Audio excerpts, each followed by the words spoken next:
Abraham Lincoln, who was attending a play on April 14, 1865, when he was shot in the back of the head by John Wilkes Booth, an actor and Confederate sympathizer.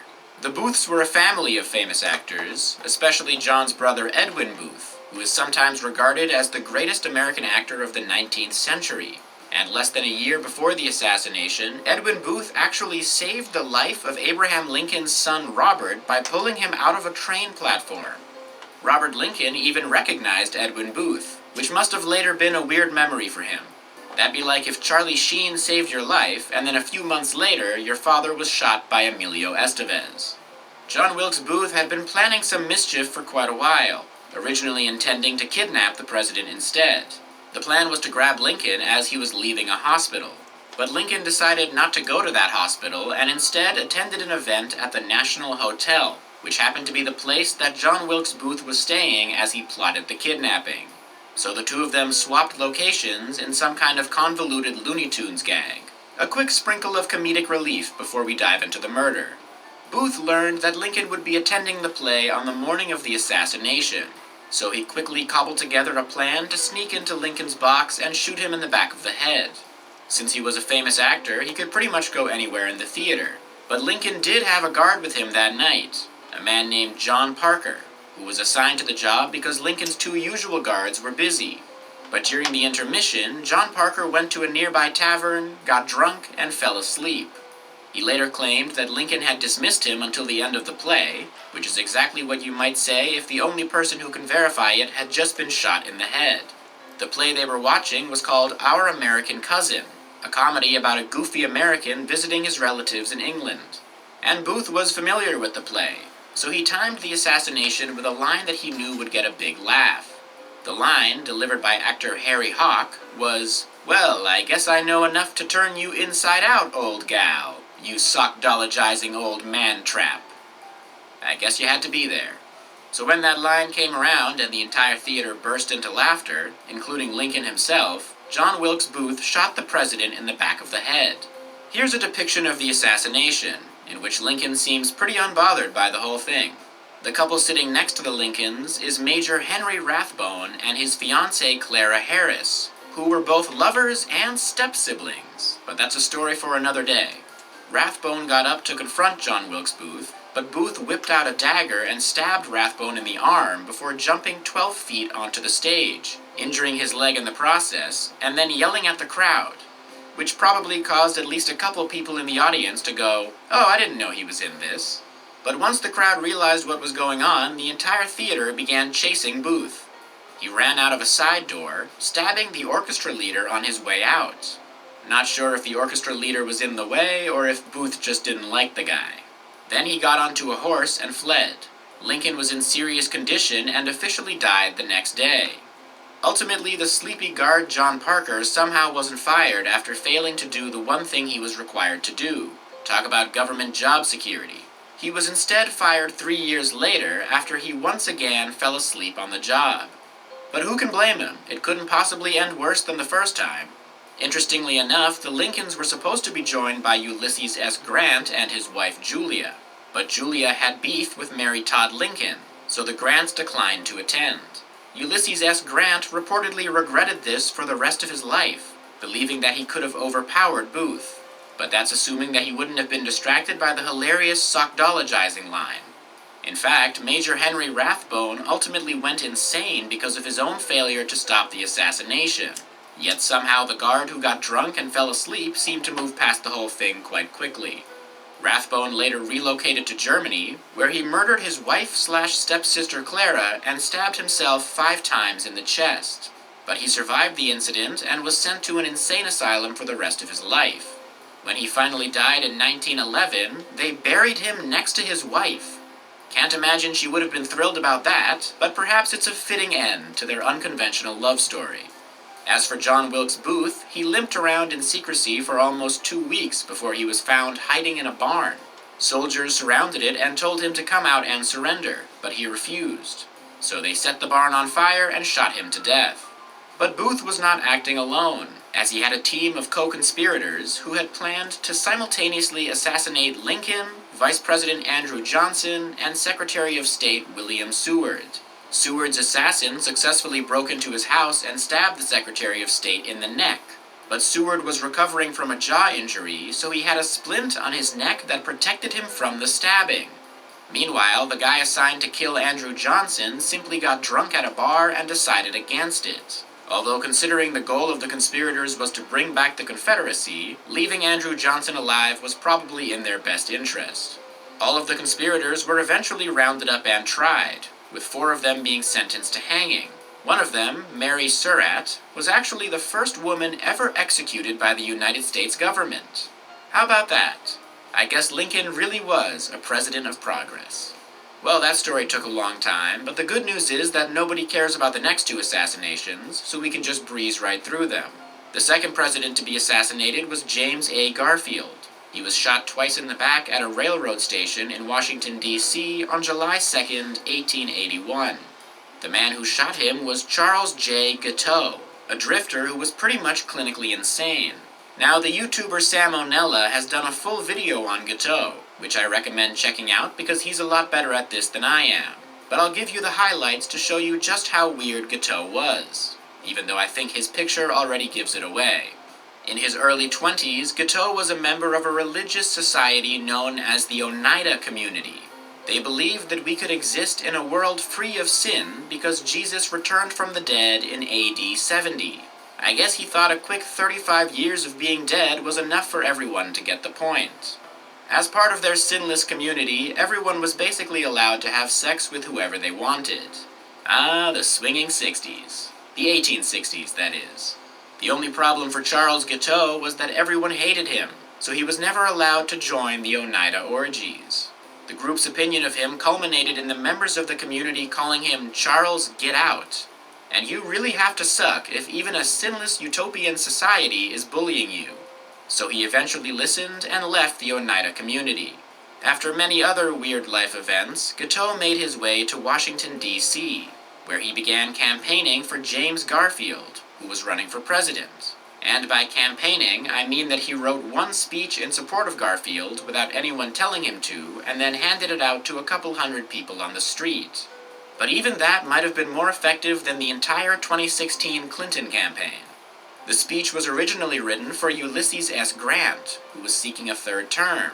But when he lost the nomination to Garfield, Guiteau hastily changed the speech so it was in support of Garfield. He did it so hastily, in fact, that it was actually giving Garfield credit for things that Grant had done.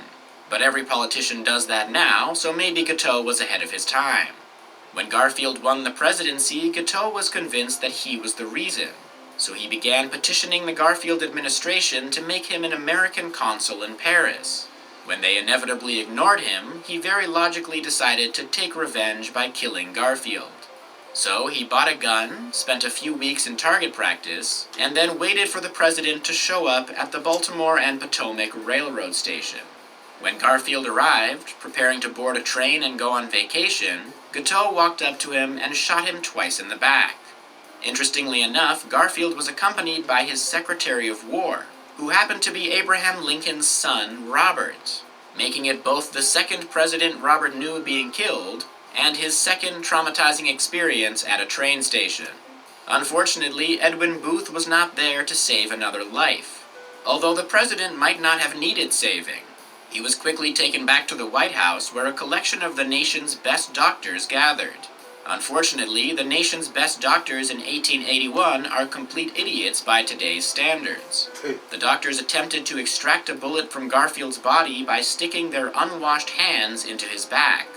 When that didn't work, Alexander Graham Bell actually showed up with a portable metal detector that he had invented specifically to find the bullet. But they couldn't find it because Dr. Bliss, the lead physician, insisted that the bullet was in Garfield's right side and didn't let Bell use his device on the president's left side, where the bullet actually was. And while they were all probing for the bullet on the wrong side of the president's body, one doctor even punctured Garfield's liver. Ultimately, the president died from his wounds becoming infected and developing sepsis, but only after 11 agonizing weeks of improper medical care. To put that in perspective, Garfield's entire presidency prior to being shot was less than 13 weeks. It's now widely believed that Garfield could have easily survived the shooting were it not for the incredibly incompetent doctors that were treating him. Which means that Charles Guiteau was such a failure that he couldn't even kill an unguarded man from a few feet away without the help of 19th century medical care. Speaking of Guiteau, he was immediately arrested after the assassination, and was ultimately sentenced to death for the murder of the president. Although they couldn't charge him with that for almost 3 months as they waited for the medical malpractice to kick in. On the day of his hanging, Guiteau danced his way up to the gallows and shook hands with his executioner.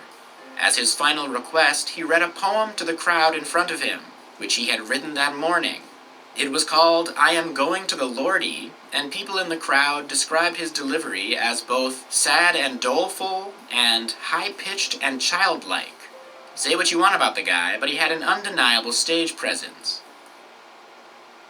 Car insurance is up 20% this year, so I went to the Experian Insurance Marketplace. They shopped my info. And high-pitched and childlike. Say what you want about the guy, but he had an undeniable stage presence. The third president to be assassinated was William McKinley, who was shot in New York in September of 1901. Unfortunately, his assassin was a lot less interesting and had a name that was much harder to pronounce. Here's the name. Take a moment to read that. Any guesses? It's Czolgosz. Sometimes I think the Polish language was designed to make English speakers embarrass themselves. Anyway, Leon Czolgosz lost his job at a steel mill during an economic depression known as the Panic of 1893. Entering a depression of his own, he turned to anarchism. At the time, anarchism was growing in popularity among the youth, and had recently inspired someone in Italy to assassinate King Umberto I. I suppose every generation has their trends. Leon joined an anarchist group in Chicago, but his social awkwardness caused the members of the group to declare him a spy. I guess they thought he was working for the greatest enemy of the anarchists, functioning members of society. Czolgosz convinced himself that killing the president would help advance the anarchist cause, which might have been true if he also killed every single person in the presidential line of succession. At the time, McKinley was 6 months into his second term, having easily won re-election after guiding the nation out of the 1893 Depression. Meaning Leon was so disgruntled about the state of the economy that he was going to kill the guy who fixed it. So he went to Buffalo, New York, where a World's Fair called the Pan American Exposition was taking place. Which is strange, because you'd think that if you're trying to show off the achievements of mankind, the last place you'd want to do it is Buffalo, New York. Either way, McKinley was speaking at the exposition and was doing a meet and greet afterwards. Hiding his gun under a handkerchief, Leon approached McKinley, who reached out to shake his assassin's hand. Leon reportedly slapped the president's hand out of the way and shot him twice in the abdomen. Feels like slapping the hand out of the way was a bit unnecessary, but maybe he didn't want to leave McKinley hanging. The first bullet actually ricocheted off the president's coat button, and props to his tailor on that one, but the second one hit him in the stomach. Leon Czolgosz was immediately tackled by the crowd, who began beating him. This prompted McKinley to tell the members of the crowd, "Go easy on him, boys." And you know they were kicking his ass if the guy he just shot was telling them to calm down. On his way to the exhibition hospital, McKinley reached into his clothing and pulled out a piece of metal, saying, "I believe that is a bullet." Thankfully, it was the bullet that had ricocheted off his coat, and he wasn't just reaching into his open wound. The president was promptly operated on by the only available surgeon, who was a gynecologist. He sewed up the president's wounds, and it was thought for a few days that McKinley would make a full recovery. But even though medicine had improved in the 20 years since Garfield's death, they still hadn't quite mastered the art of basic hygiene, and the president's wounds had not been thoroughly cleaned. As a result, gangrene developed in his stomach, and he died 8 days after being shot. Another win for America's greatest assassin, unwashed hands. Leon Czolgosz was tried in court for first-degree murder. He actually pled guilty, but the judge overruled him and entered a not guilty plea instead. I guess he just wanted to keep the case interesting. The attorney assigned to defend Leon spent most of the case telling the jury how great McKinley was, just so that nobody would think that he was actually defending the person he was supposed to defend. But perhaps the greatest defense of Czolgosz came from William McKinley himself. who said while on the operating table, he didn't know, poor fellow, what he was doing. He couldn't have known. It's easy to see why the nation mourned the death of McKinley so heavily, as he was widely beloved. Still, his life and presidency were soon mostly overshadowed by his vice president and successor, Theodore Roosevelt, who was thrust into the presidency at the age of 42, practically an infant by today's standards. Czolgosz was sentenced to death and was executed by electric chair in October of 1901. But there was someone else at the Pan American Exposition who should have at least been investigated. None other than Robert Lincoln. No, I'm not kidding. Robert Lincoln was genuinely there that day, standing outside the building that McKinley was shot in. Clearly the man was a walking curse, and he apparently realized this, declining all future invitations to meet subsequent presidents. But after having some kind of involvement with 3 presidential assassinations, he really should have just fled the country entirely. Maybe go use the curse for good and hang out around 12-year-old Hitler for a while. For the pharmaceutical industry, the 2 things that were missing were 1, transparency, and 2, trust. Permanent security. 3rd time's the charm, I guess. But it obviously didn't do much to help the 4th president on our list, John F. Kennedy. In case you didn't know, he was killed in Dallas, Texas on November 22nd, 1963. Obviously, with how recent this assassination was, there's a lot more information available about it. And yet, somehow, it's the biggest mystery of all of them. And literally every possible aspect of this assassination has been analyzed to the tiniest detail. So I can't possibly talk about all of it, but I'll try to give you a summary. What we know for sure is that Kennedy was shot while driving in a convertible limousine, accompanied by his wife Jackie, Texas Governor John Connally, and the governor's wife Nellie. And that's pretty much the only thing I can guarantee.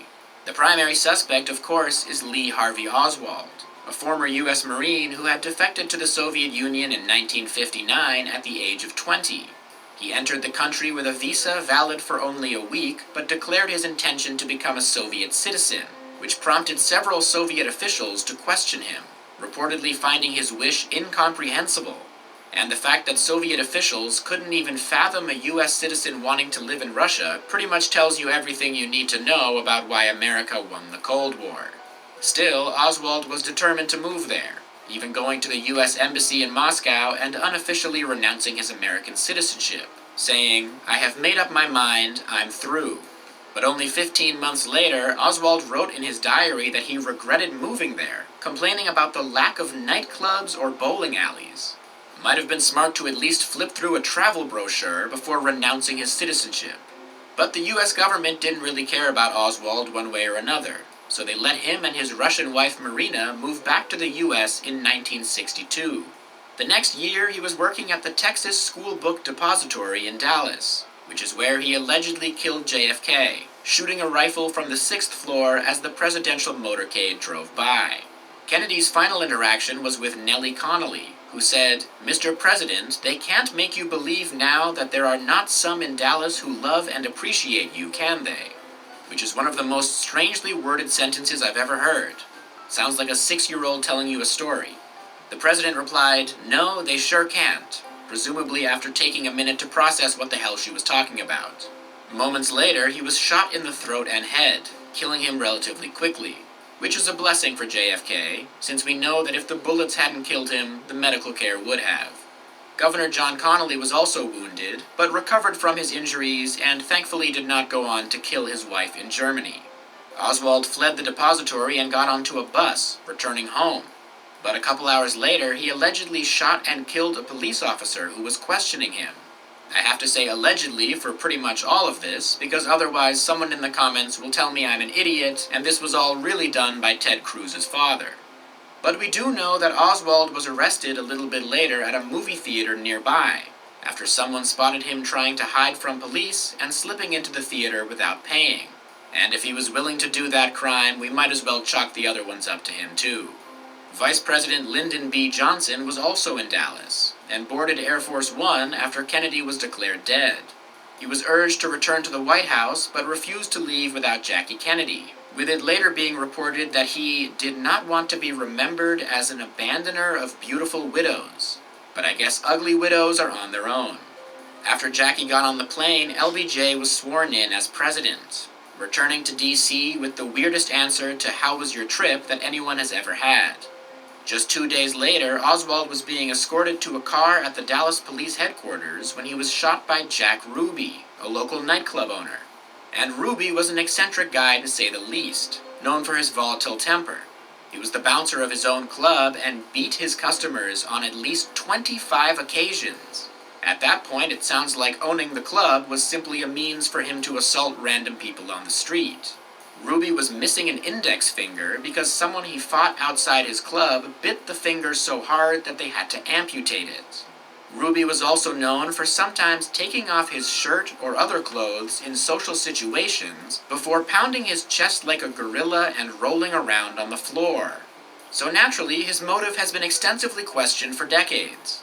Ruby himself said that he killed Oswald to spare Jackie Kennedy the pain of witnessing Oswald's trial, instead opting to give her no closure on the death of her husband for the rest of her life. Ruby also said that he wanted to show the world that Jews have guts, since he was Jewish himself. And I'm sure Jews across the country are so thankful that he pulled them into this too. Ruby was originally sentenced to death, which was then overturned, but he died of a pulmonary embolism while in prison awaiting a retrial. Maybe the strangest part of this all is that the government chose to keep using the same limousine that Kennedy was assassinated in until 1977, but I have to assume they kept the roof up. The Kennedy assassination has been the subject of thousands of conspiracy theories over the years. Perhaps my favorite one is the theory that Oswald was aiming for Governor Connolly and accidentally hit the president. Whoops! Even Oswald's widow, who's still alive today, eventually believed Oswald wasn't responsible. A number of people and organizations are theorized to be behind the killing, such as the CIA, the FBI, Fidel Castro, the KGB, the Mafia, and LBJ himself. But there's one person that they're all forgetting about: Robert Lincoln. He did die 37 years prior, but it's worth looking into off the track record alone. And those are some of the odd details behind all 4 U.S. presidential assassinations. Let me know in the comments which one of these assassins has the most...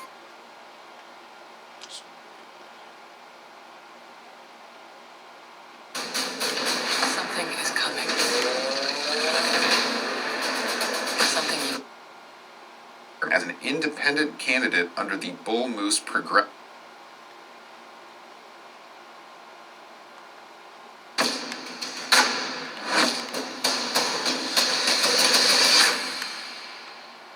As of 2023, there have been 4 United States presidential assassinations: Abraham Lincoln in 1865, James Garfield in 1881, William McKinley in 1901, and John F. Kennedy in 1963. However, United States leaders were lucky enough to escape assassination on many more occasions than this. While not a comprehensive list of every assassination plot in American history, this is the story of 10 times the President of the United States was able to escape an assassination attempt. Number 1. Andrew Jackson. President Jackson was the first U.S. chief executive to escape a documented attempt on his life. It happened at the U.S. Capitol building on January 30th, 1835. An out-of-work house painter named Richard Lawrence, who believed himself to be former English King Richard III, made the attempt on Jackson's life. Lawrence also believed that Jackson had killed his father and had stolen his family fortune. By killing Jackson, Lawrence believed he would be restored to the British throne. Lawrence approached Jackson in the east portico of the Capitol building. At the time, Jackson was leaving the funeral for South Carolina U.S. House Representative Warren Davis. Lawrence pulled out a pistol and fired at Jackson. The gun misfired. Lawrence pulled out a second pistol and fired. That one also misfired. The damp air was likely the cause of the misfire because the chance of both guns misfiring is about 1 in 125,000. Both weapons were later tested and they both fired on the very first attempt. Following the shooting attempt, President Jackson lunged at Lawrence and beat him senseless with his hickory cane, yelling, quote, let me alone, I know where this came from." Francis Scott Key, author of the Star-Spangled Banner, actually prosecuted Lawrence in the subsequent trial. Lawrence was found not guilty by way of insanity and spent the rest of his life in an institution. Number 2, Theodore Roosevelt. To be clear, Roosevelt was no longer a sitting president when he escaped assassination in 1912. The ex-president was running for a third term as an independent candidate under the Bull Moose Progressive Party ticket. That election season brought him to Milwaukee, Wisconsin on October 14, 1912. A saloon keeper from New York named John Schrank had been stalking TR after a dream he had. Schrank wrote, quote, "In a dream, I saw President McKinley sit up in his coffin pointing at a man in a monk's attire in whom I recognized Theodore Roosevelt. The dead president said, 'This is my murderer, avenge my death.'" Schrank approached Roosevelt and shot him once in the chest with a .38 caliber Colt Police Positive Special. Luckily for TR, he had a 50-page speech folded up twice in his chest pocket, as well as an eyeglasses case, which slowed the bullet and probably saved his life. After observing that he wasn't coughing up any blood and deciding that his lungs must be all right, Roosevelt refused to go immediately to a hospital. Instead, he arrived at his scheduled campaign stop in Milwaukee, and he gave a 90-minute speech while bleeding through his shirt. His opening comments were, quote, "Ladies and gentlemen, I don't know whether you fully understand that I have just been shot, but it takes more than that to kill a bull moose." He went to the hospital afterward. Schrank was found legally insane at his trial and institutionalized until his death in 1943. TR carried the bullet in his chest for the rest of his life. Rinse Clean's 2-tank bucket keeps clean and dirty water separate every rinse. O-Cedar. Your getaway starts where it all began, Pennsylvania. A place with 1,000 experiences that'll have you. Number 3, Herbert Hoover. President-elect Hoover traveled to Central and South America as part of a goodwill tour prior to his taking the oath of office in March 1929. While traveling through the Andes Mountains in South America, an Argentine anarchist attempted to blow up his train. Luckily for Hoover, the plot was discovered before the bomb could be planted on the train tracks. Famously, after Hoover observed a front-page story about the plot, he tore the page from the rest of his newspaper so that his wife, Lou Henry, wouldn't see it and worry. Quote, "It's just as well that Lou shouldn't see it," Hoover reportedly said. Number 4, Franklin D. Roosevelt. President-elect Roosevelt traveled to Miami, Florida for a speech on February 15, 1933, just 17 days before the first of his 4 inaugurations. After a short speech, FDR was approached by Chicago Mayor Anton Chermak. Anarchist Giuseppe Zangara then emerged, firing 5 shots. Every shot missed FDR, but Chermak was mortally wounded and died. Onlookers were also injured. The assassin pled guilty to the murder charge and was executed via the electric chair just over 1 month later on March 20th, 1933. Most everyone at the time assumed FDR was the target, but over time some wondered if Chermak was the target as the mayor had cracked down on Chicago organized crime. Was it possible Al Capone had ordered a hit on Chermak? We will never know for sure. Number 5, Harry S. Truman. It's November 1st, 1950. The White House has been gutted as it undergoes extensive renovations. President Truman is living across the street at the Blair House. Puerto Rican nationalists Oscar Collazo and Griselio Torresola attempted to storm the home to assassinate Truman. While Truman was an advocate for Puerto Rican self-determination and even appointed the first native-born Puerto Rican governor, Collazo and Torresola chose to assassinate him in order to bring attention to the island nation's struggle. It was said that they were targeting the system, not the man. White House policemen Joseph Downs and Leslie Kofelt returned fire. Kofelt was mortally wounded, but not before killing Torresola with a shot to the head. Policeman Downs was also injured in the attack. Collazo was shot in the stomach but survived. He was sentenced to death after a federal trial, but Truman commuted that sentence to life in prison. President Jimmy Carter later commuted his sentence to time served in 1979 after Collazo had spent 29 years in jail. Number 6, Richard Nixon. On April 13, 1972, in Ottawa, Canada, Arthur Bremer attempted to fire upon President Nixon's motorcade. However, the motorcade passed too fast and he didn't get a shot. The next day, Bremer thought he saw Nixon's car and went to get his firearm from his hotel room. When he returned, the car was gone.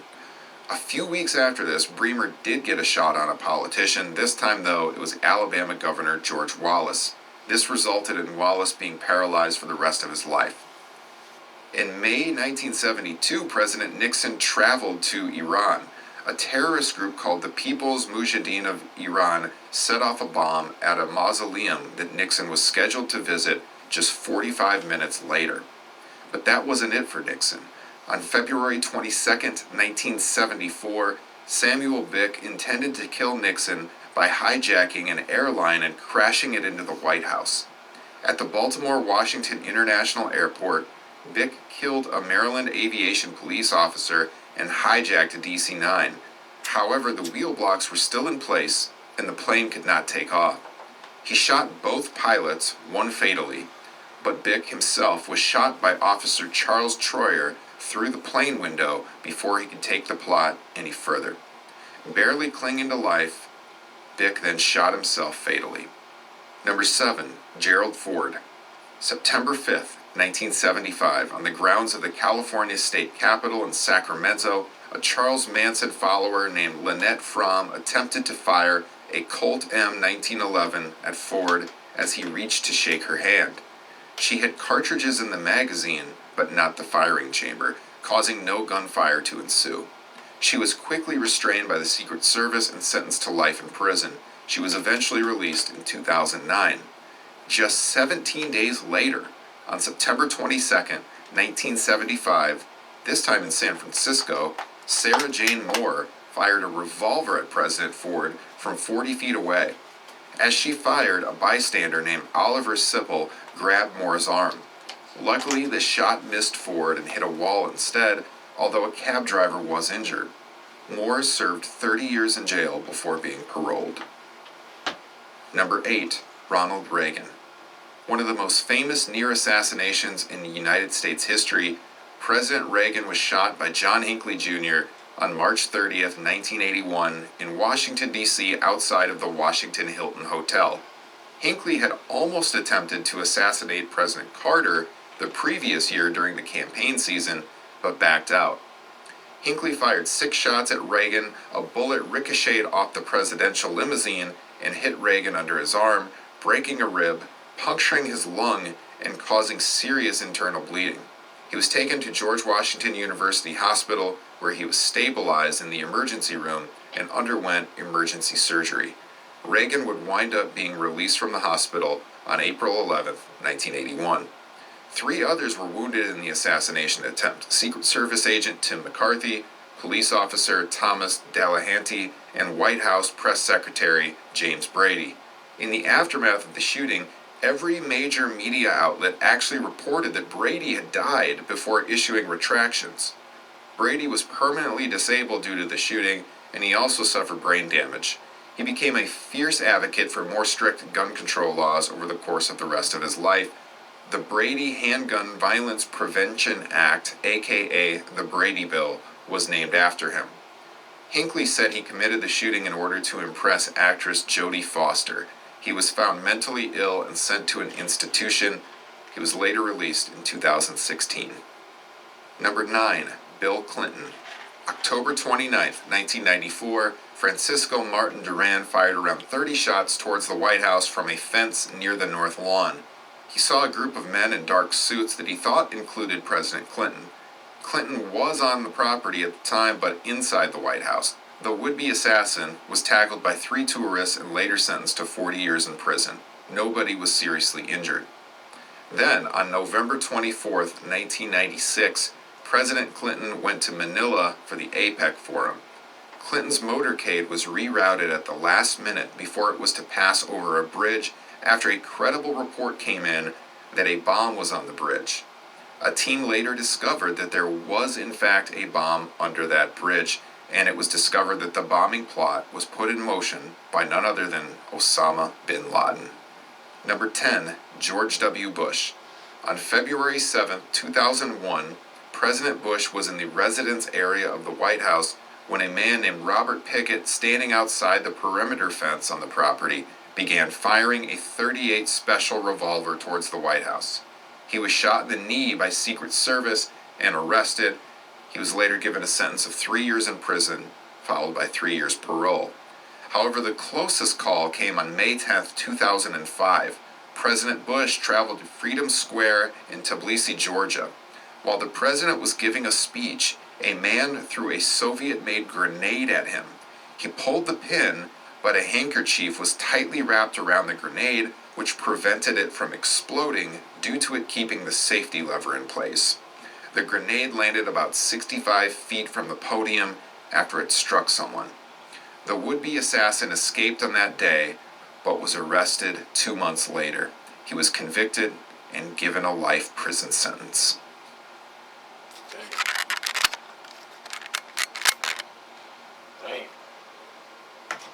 We got one more, y'all. We got one more. One more again. We got one more. As U.S. intelligence learned of an Iranian plot to kill him. Tonight, a new report that security around Donald Trump was increased in recent weeks because U.S. intelligence learned of an Iranian plot to kill him, according to 3 officials briefed on the matter, raising even more questions about how a 20-year-old gunman in rural Pennsylvania, with no apparent connection to the Iranian plot, was able to get on a rooftop last Saturday and open fire on the former president. Moments before Thomas Crooks targeted the podium, a Butler Township police officer locked eyes with him, according to Township Manager Tom Knights. He was able to pull his head up over the roof. He did in fact see an individual on the roof with a weapon. The officer was responding to a report that someone suspicious was on the roof. Fellow officers boosting him up to check it out. And what did the shooter do? Turned towards him, had the barrel of his weapon pointed at the officer. And at that point, the officer's hanging on to the side of the roof? Yes. Unable to pull a gun out? Unable to defend himself? Unable to reach his radio? Any of them, yeah. Strictly defensive movement for him to lower his head, duck, lost his own grip, right? Fell approximately 8 feet to the ground. Knight says the officers radioed a message on a channel that included the Secret Service to say the suspicious person was in fact a gunman. He does not know how much time passed before the shooter opened fire. This new video showing the moments after Secret Service tackled the former president to protect him. The Butler Township Police were not responsible for the security of the building, according to Knight, but it's unclear which local agency was. The Secret Service says it was outside of their security perimeter and was primarily the responsibility of local law enforcement, even though the rooftop had a vantage point 148 yards from the podium. The AR-15, or variations, the M4, has a maximum effective range of 656 yards. Retired Secret Service agent Rich Staropoli also worked for the Department of Homeland Security under Trump. That building was nowhere near the outer perimeter. There is no excuse for not having someone posted on the roof of that building. The Secret Service tells ABC News that no one was put on the roof because it was dangerously sloped. That argument called into question because of images like these. The Secret Service did not respond to NBC News' multiple requests for comment, putting out a statement on X overnight. We are deeply grateful to the officers who ran towards danger to locate the gunman, and to all our local partners for their unwavering commitment. Stephanie, it looks like a lot of pieces may be falling into place. I think you're also learning there was another moment along the way that the shooter had been reported as suspicious. Yeah, Lester, 4 officials tell us that rallygoers noticed Crooks at the metal detectors pacing and acting strangely. Police then notified the Secret Service, according to a U.S. official. All of this happening before Crooks got on that rooftop, Lester. All right, Stephanie Gostin, I thank you. Thanks.